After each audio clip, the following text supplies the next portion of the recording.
All right, you guys, welcome back to another episode of the Dental Marketing Secrets Podcast. I'm your I'm your host, Mark Thackeray. Must be a Friday. And today we are going to be talking about Generative Engine Optimization, GEO. This is kind of the next step or the next evolution of SEO, of how people are searching to find you online organically. And we're going to talk about how this is reshaping the whole landscape when it comes to search and when it comes to patients trying to find your practice or a practice. And this is such an interesting conversation just because it's changing so quickly. So we're going to talk about what this is, what generative engine optimization is all about, how to go about it. We're going to talk about some of the risks that you run by not paying attention to this, putting your head in the sand, and just really how this experience is so different for users. And I think that's so important to understand because it's gonna reshape how we approach this, to be quite honest. And I've actually put together a checklist that I've been sharing with my private clients. It's a generative engine optimization checklist. So if that's the type of person you are, grab this. It's got 5 steps, 5 main keys to focus on. There's other things involved too, but I want to start with these just so that you can at least have the groundwork, the foundation for this, so that you can start showing up.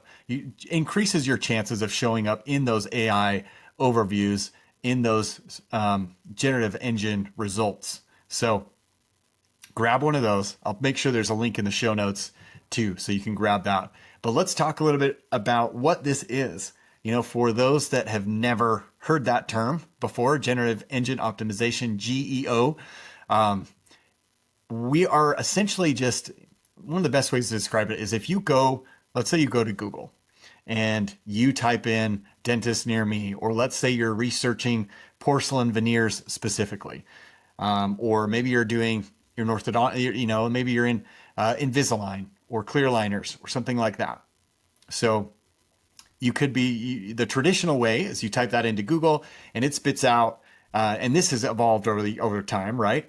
But it spits out the traditional search results that have a hyperlink, has a little bit of text. You click through those links, and then you're the one who goes find that answer. As time has evolved, Google started to incorporate more information in those, so it can kind of extrapolate things that, key points or bits of information that they found that users appreciated, things that were helpful, and they've injected those into some of those results. And then over time, we had kind of this map pack, this local pack, which is a hybrid of the search results, the traditional search results, and being featured on the map. So it's like a mini map, has three results featured in there, sometimes 4 if they're sponsored results as well.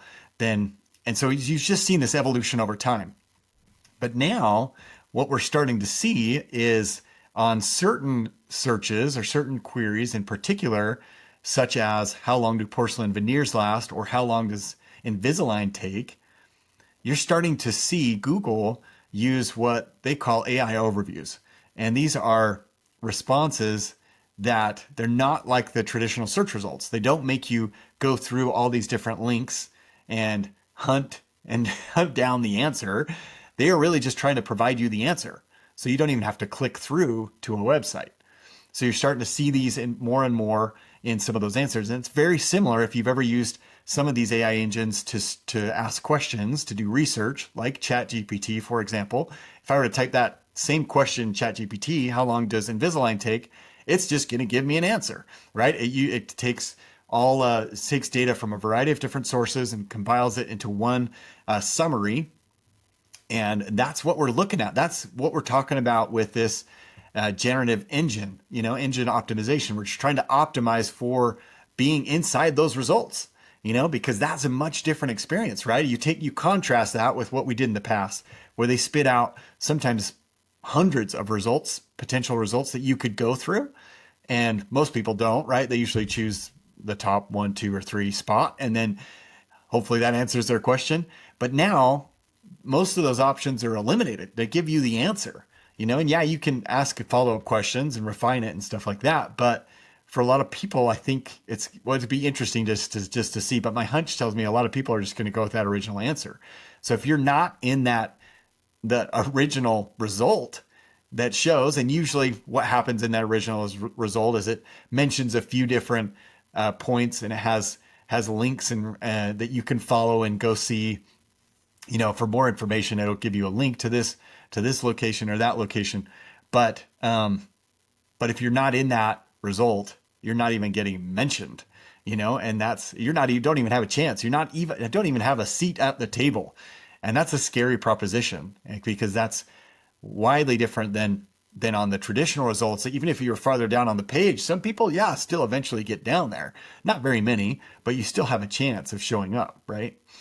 But here you're just omitted entirely, and that will evolve and that will change over time. We'll see how that shifts as they get into it. But that's kind of the difference that we're seeing, and we've seen these big changes over time in the way people search for things. We saw when they first started to introduce online reviews, especially on the map section and the businesses, and how that's dramatically impacted the way that we search for providers, the way we search for restaurants, the way we search for service companies. We saw the change as mobile first. That was a big change too, mobile first indexing.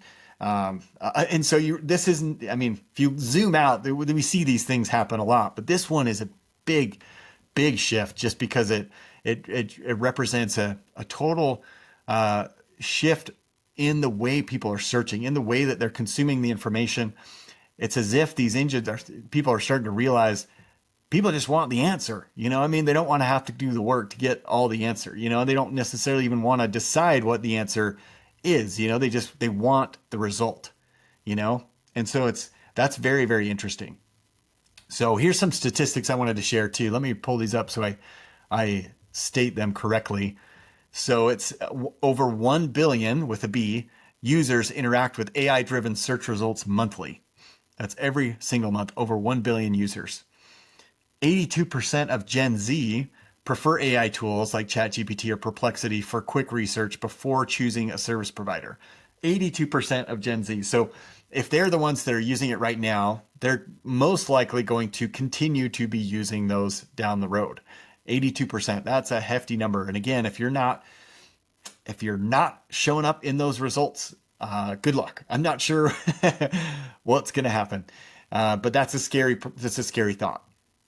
By 2026, 30 to 40% of all healthcare related searches will be answered by AI generated summaries, not traditional search results. 30 to 40% of all healthcare related searches. So again, that's a lot. And right now it's different. If you pull up Google still, and it's going to be different if you pull up ChatGPT. So this is a great exercise. Just do that. Say, who's a great dentist in my area, or who's the best orthodontist in this town, and just see what it pulls up, right? Because those are the people that have likely done some groundwork to allow these search engines, these AI engines, to pull your information in. And we're going to talk a little bit about how you do that.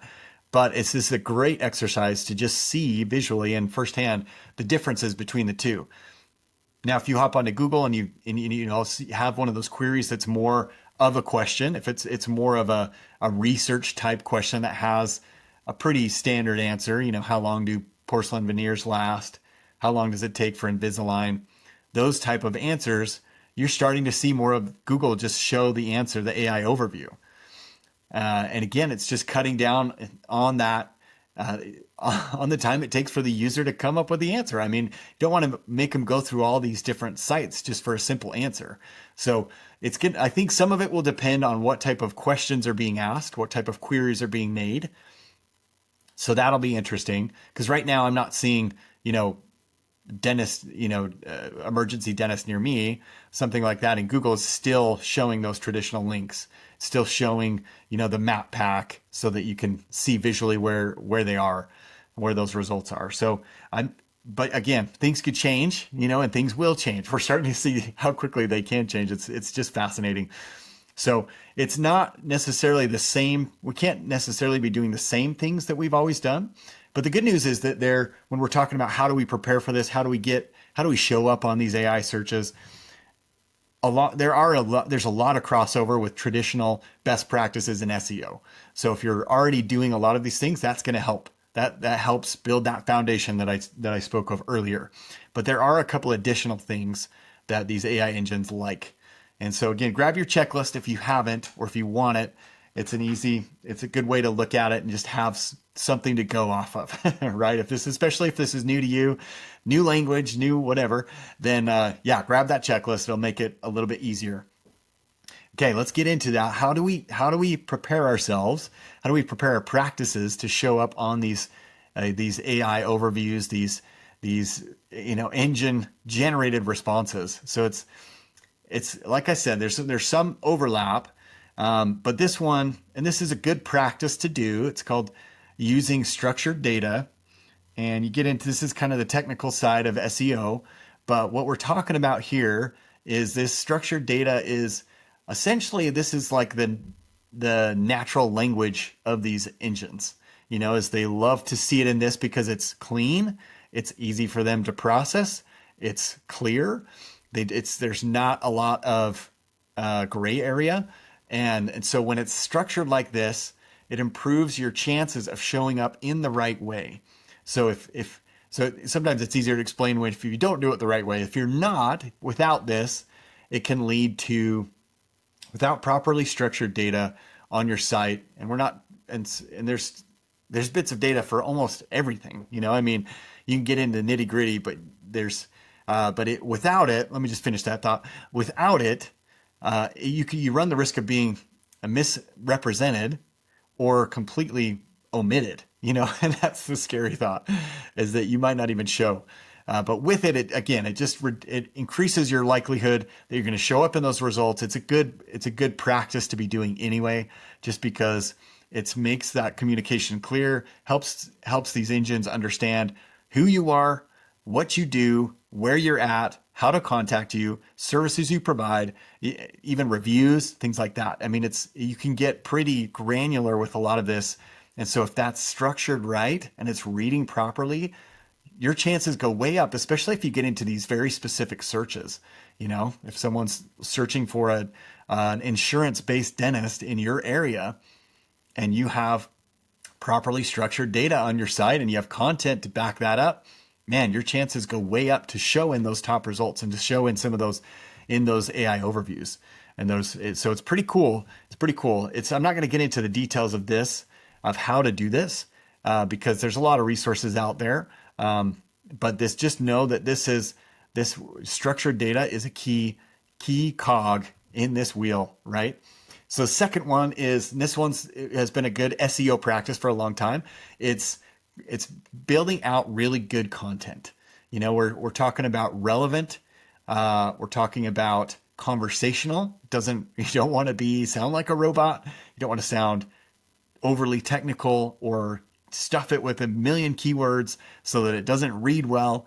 It needs to be like an action. I like to think of it as a really good conversation with someone, like a teacher to a pupil, right? They could use all this fancy flowery language and make the student feel uncomfortable, and just because they could, but really what they're trying to do is get down on their level and explain it in a way that it's easily understood by people who might not have as much experience as them, but to do it adequately enough so that it answers the initial question that they have, but also the 3 or 4 or 5 or 6 follow-up questions that come because of that initial question.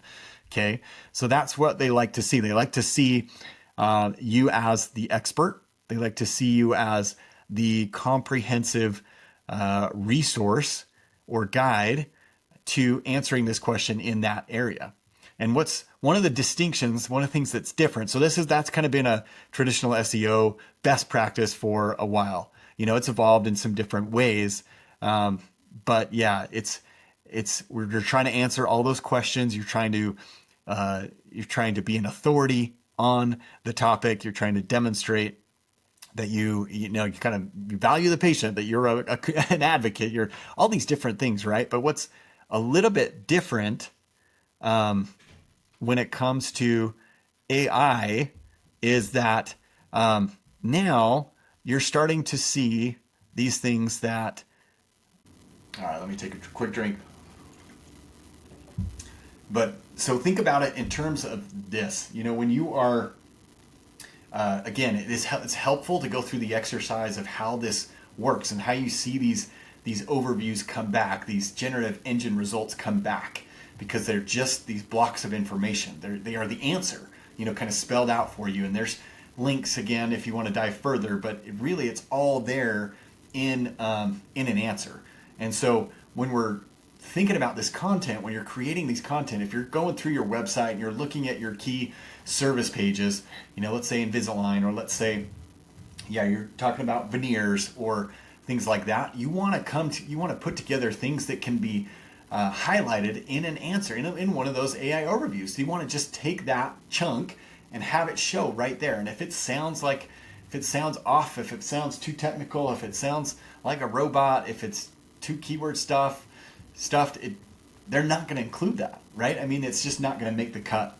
So that's what's helpful about this, is if you can go through that exercise and then with that in mind, review each of your key pages on your website to answer real questions that people have. So the more you understand those questions, which you get all the time, so you should just write a list of all those questions down, and then go through them on your site in an easy to read format. So they like that clear, concise content. What's one of the things that's a little bit different than traditional SEO is that SEO, they loved the long form content in SEO, like keywords. That was a big deal. They wanted to show that you kind of keyword density, how often, how much you elaborated on that. But with AI, they want it to be written concisely. Not to say that it can't still be long form or have a lot of words, but they want it to be, they want to cut out the fluff, right? They want it to be clear enough that it could go into those results, that little summary, and it could just fit right in. Really, that's a good way to look at that. So that's the second one, is you want AI friendly content to be conversational. You want it to be clear and easy to read, and you want it to be complete. You want to be an expert on that topic.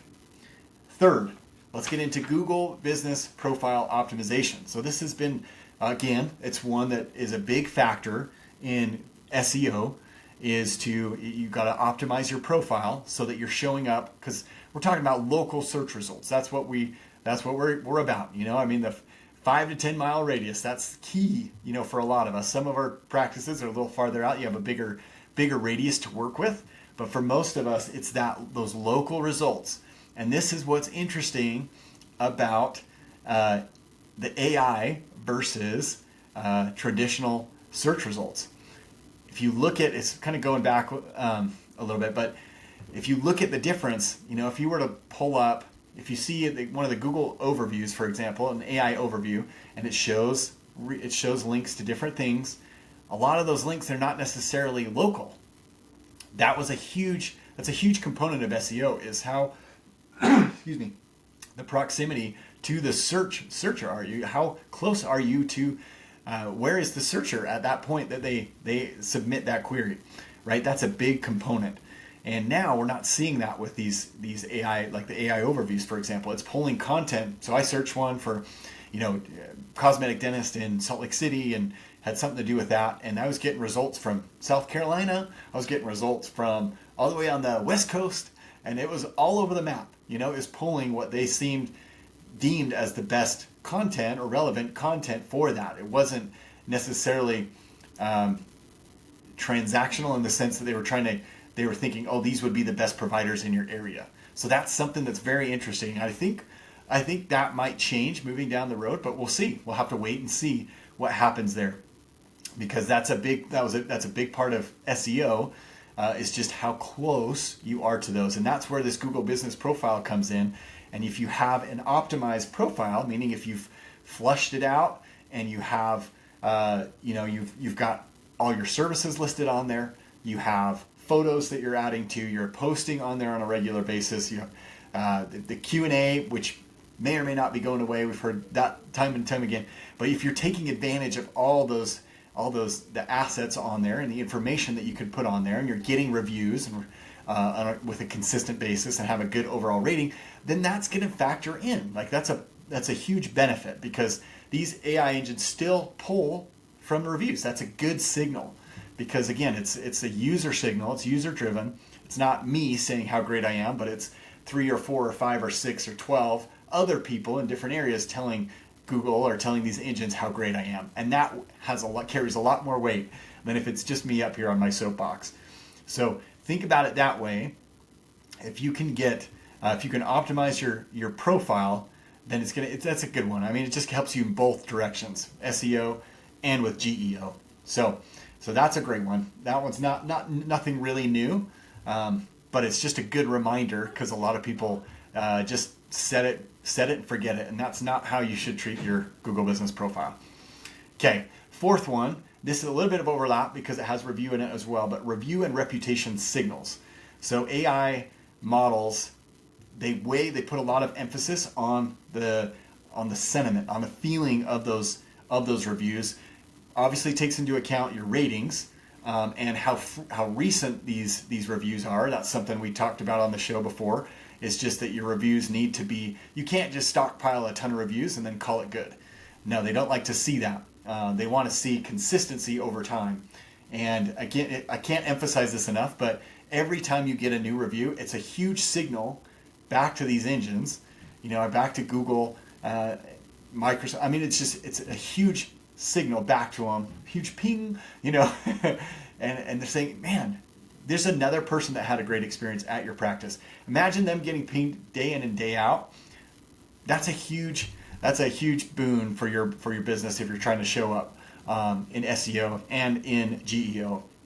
So that's a big one, right? So we talked a little bit about the structured data. That was our first one that we talked about. So you can add review-specific schema or structured data to your website around those reviews that you use. So that's a good way because then again, those engines are able to read those as reviews. There's some nuances there. I'm not going to get into them here, but just so that you're aware, if you have that on there, it's going to increase the likelihood that gets passed through to that engine. And that's what you want, right? Because they do take that into account and they do show those in the results. So again, you want to maintain good reviews. Obviously, the overall rating matters, but you want to be consistent and get new reviews on an ongoing basis. I cannot emphasize that enough. It's just something that's so easy to let go. And so if you need help with that, that's something that we do. We have a couple different ways to do it. We can work with your team to help get more results, and that's a pretty basic. We also have an automated done-for-you system as well. Or if you just want someone, if you know someone in your practice that's good at it, pass the baton to them. Let them run with it because it's so vital, and it's low-hanging fruit for a lot of practices. Okay, so that's the fourth one. Last one that we're going to talk about is AI access setup. And really, one more pitch. Grab your checklist if you haven't. This is all on there, and it just makes it easy to pass around with your team and kind of get yourself familiar with what's going on. But the last one is, again, this AI access setup. And I'm going to explain this one. This is one that I'm not as versed on, to be totally honest. But from my understanding, a lot of these AI models, they respect what are called crawl instructions. So this allows them, it makes sure that you can that your content can show in some of those AI summaries, but they're called robots. It's a GPT bot, a chat GPT bot, and a perplexity bot. They have these bots for these different engines to crawl your site. And so you want to let that happen. I think a lot of people like, well, I don't want these robots. I get these bots and they all sound negative, has that negative connotation. But in this case, you want them to be able to crawl your site so that they can access the data and show that in these search results. So that's the last point is if the AI bots are not allowed to access your content, you just don't show up. And that is bad news. Bad news bears right there. So that's the last one. And again, full disclosure, I'm not an expert on this one. I'm still learning and excited to learn more about it. But yeah, you want to be able to allow these AI bots to control your site. So that's the last one. Let me just run through all of them just real quickly. So we had structured data, the importance of having structured data, properly structured data on your site, high quality AI friendly content, Google Business Profile Optimization, review and reputation markup, and then AI access setup. So those are the 5 keys that are going to help you lay that foundation for generative engine optimization, right? So those are where you should just get started, okay? So if you have questions, you can reach out to me. I'm happy to just be a resource too. But yeah, it's an exciting time for sure because it's all happening so quickly. And there's, like I said, there's a lot of opportunity because so many practitioners are not going to do anything about it right away. So the last thing, and we kind of talked a lot, I had a couple of risks that I'd written down. Just the risk of being invisible in these search results, especially if you get that younger demographic that's using, not exclusively, but almost, if it's 80%, higher than 80%, then if you're not showing up in those AI engine results, then sorry, you're just not visible, you know? So it's going to be interesting. I know that's going to change too, just because a big part of Google, for example, is through their ads, is through their ad revenue. So they're going to have to weave that in there somehow because they're not going to miss out on that, right? I mean, they have to figure that out. So it'll be interesting to see. And I was actually listening to a great podcast the other day, and he was talking about how he believes that since Microsoft has a stake in ChatGPT, that Microsoft might, like Bing, might actually be the first ones to roll that out. So keep an eye on that too. But yeah, it's gonna be coming soon for sure. So you're going to start to see some of the risks, decline in website traffic. You know, if you're not, again, we're starting to see that shift from people going from Google, for example, kind of the traditional search engines to these AI engines. And again, it's kind of a limited, there's kind of limited space in these AI engine results. So if you're not in there, you could potentially see a big drop for many practices. And I don't, from what I've seen right now with my clients, I haven't seen that yet. I haven't seen, because it's different, right? If you look at those summaries, again, that's why it's so important to go through this process, see what's happening, see how people are searching. Because when you look through those overviews, they're giving you the answer. It's not necessarily trying to get you to click through, which was one of the objectives of traditional SEO. With GEO, with these AI results, they just want to give you that answer. And so yes, you're going to get some favorable exposure because your name might be linked on there, for example. And there's certainly responses that will drive some clicks.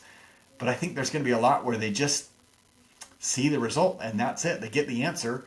Oh, porcelain veneers can last 15 to 20 years on average. Oh, okay. I don't need to click through. I don't need to pick up the phone and call. Okay, they just know the answer, and they may or may not associate that with your website. So it'll be interesting that you're going to probably see in general a decline in organic clicks in the future, is my guess. But we'll watch that and see. But that's a potential risk that we're talking about. So you just don't want to be, and those are big ones. I just don't think you want to be late to the party on this one. I think you can, maybe if you're in the twilight of your career, you're like, okay, cool, I've got a good base, I'm winding down anyway. Okay, that's fine. If you're not trying to sell the practice at top value or even sell it in general, I get that totally. But for anyone else, I think it's going to be, it's imperative to get going immediately.